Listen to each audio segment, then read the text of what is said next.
Russia বহু আগে থেকে বিশ্ব রাজনীতিতে এক অদ্ভুত খেলোয়াড়।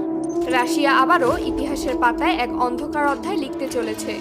এবার কোনো বক্তৃতা নয়, কোনো হুমকিও নয়, সরাসরি বের করেছে এমন কিছু যেটা দেখে বিশ্বের বাঘা বাঘা দেশগুলোর গলার পানি শুকিয়ে গেছে। রাশিয়া এমন এক বোমা সামনে এনেছে যেটা দেখে মনে হয় মহাকাশে পাঠানো কোনো রকেট। এটা বিশ্বের সবথেকে বড় এবং সবথেকে শক্তিশালী পারমাণবিক ক্ষেপণাস্ত্র। ধারণা করা হচ্ছে এটা এতটাই শক্তিশালী যে একসাথে ৩ থেকে ৪টা দেশ মানচিত্র থেকে মুছে ফেলতে সক্ষম। বিশ্বের এত বড় বড় দেশ এ ব্যাপারে কোনো কিছুই জানতে পারেনি। এই বোমা এতটাই গোপনে তৈরি হয়েছে এবং ২০২৫ সালের এই সময়ে এসে এমনভাবে সামনে আনা হয়েছে যেন পুরো পৃথিবী ধোঁয়া হয়ে গেছে। রাশিয়া অফিসিয়ালি এটার কোনো নাম এখনো দেয়নি, কিন্তু গোয়েন্দারা বলছে এটার নাম রাখা হয়েছে টেজার বোম 2.0। বিজ্ঞানীরা বলছেন এর শক্তি আগের সব রেকর্ড ভেঙে দিবে।